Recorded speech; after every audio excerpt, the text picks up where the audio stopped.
नमस्कार, एक बार फिर से स्वागत है आपका जेजेएन न्यूज के एक और खास खबर में।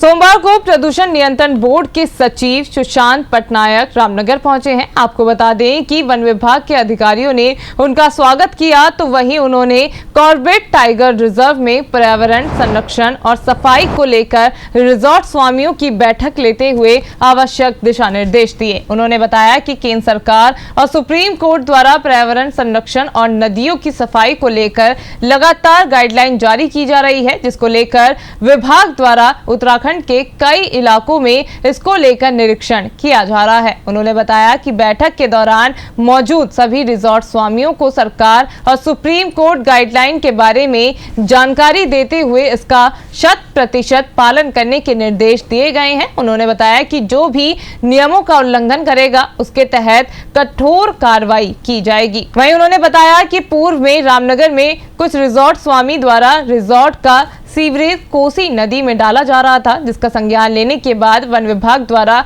14 रिजॉर्टों को नोटिस देने की कार्रवाई की गई थी, जिसके बाद 6 रिजॉर्ट स्वामियों द्वारा इसका सुधारीकरण किया गया था, लेकिन 8 लोगों द्वारा नोटिस का संज्ञान न लेने पर इनके खिलाफ दोबारा कार्रवाई की जाएगी। उन्होंने कहा कि अगर इसके बावजूद भी संबंधित रिजॉर्ट संचालकों द्वारा नियमों की अनदेखी की गई तो उन्हें नियमों के तहत बंद कराने की कार्रवाई भी की जाएगी।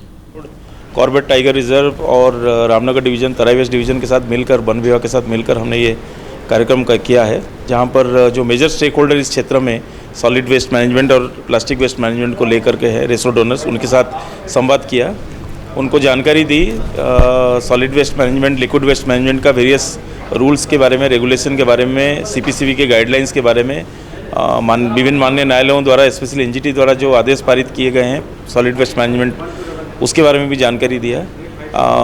सॉलिड वेस्ट मैनेजमेंट में सोर्स एग्रीगेशन और कलेक्शन और ट्रांसपोर्ट के बारे में जो कार्रवाई की जानी है उसके बारे में सेंसिटाइज किया है होटल ओनर्स और रिसोर्ट ओनर्स को। लिक्विड वेस्ट मैनेजमेंट के अंतर्गत STP का परफॉर्मेंस और STP को संचालित करने की दिशा में क्या क्या कार्रवाई की जाती है उसके बारे में जानकारी दिया। जो STP के पैरामीटर्स है, इनलेट और आउटलेट पैरामीटर्स और डिस्चार्ज पैरामीटर्स, उसके बारे में हमने इनको विस्तृत से तकनीकी जानकारी दी, क्या क्या पैरामीटर्स है pH की, COD, BOD और टोटल सस्पेंडेड सॉलिड्स की। ओवरऑल हमने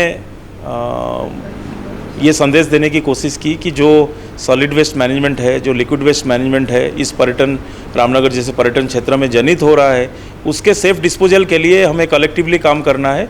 ये किसी पर्टिकुलर एजेंसी या बोर्ड का काम ही नहीं हो सकता है। कलेक्टिवली कार्यवाही करते हुए एक अवेयरनेस गांव-गांव में और शहरों में हमें जागृत करने की जरूरत है। धन्यवाद। प्रदूषण नियंत्रण बोर्ड के सचिव सुशांत पटनायक ने सोमवार को रामनगर आकर रिजॉर्ट स्वामियों की बैठक लेते हुए पर्यावरण को बचाए रखने को लेकर कई जानकारियां दी। उन्होंने बताया कि सरकार द्वारा पर्यावरण को बचाने को लेकर, उसे स्वच्छ रखने को लेकर, कोसी नदियों और जंगलों को साफ सुथरा रखने को लेकर केंद्र सरकार, राज्य सरकार के साथ ही सुप्रीम कोर्ट की भी गाइडलाइन है। उन्होंने बताया कि इन सभी गाइडलाइनों का पालन करने के निर्देश दिए गए हैं। वहीं उन्होंने ये भी बताया कि इस संबंध में जो रिजॉर्ट हैं, 14 रिजॉर्टों को नोटिस देने की भी कार्रवाई की गई थी, जिनके द्वारा कोसी नदियों में सीवरेज का गंदा पानी डाला जा रहा था, जिसमें 6 रिजॉर्ट स्वामी द्वारा इसका सुधारीकरण का जवाब दिया गया। तो जो 8 रिजॉर्ट है उनके खिलाफ उन्होंने फिर कार्रवाई की बात कही है। वहीं उन्होंने ये भी कहा कि जो नियम कानूनों की अनदेखी करेगा उनके खिलाफ कठोर कार्रवाई भी की जाएगी। रामनगर से राजीव अग्रवाल के साथ cameraman Bunty Arora, JJN news. तो ये थी रामनगर से हमारे संवाददाता राजीव अग्रवाल की खास खबर। अभी के लिए सिर्फ इतना ही। बाकी की तमाम खबरों के लिए आप बने रहिए जेजेएन न्यूज के साथ। नमस्कार।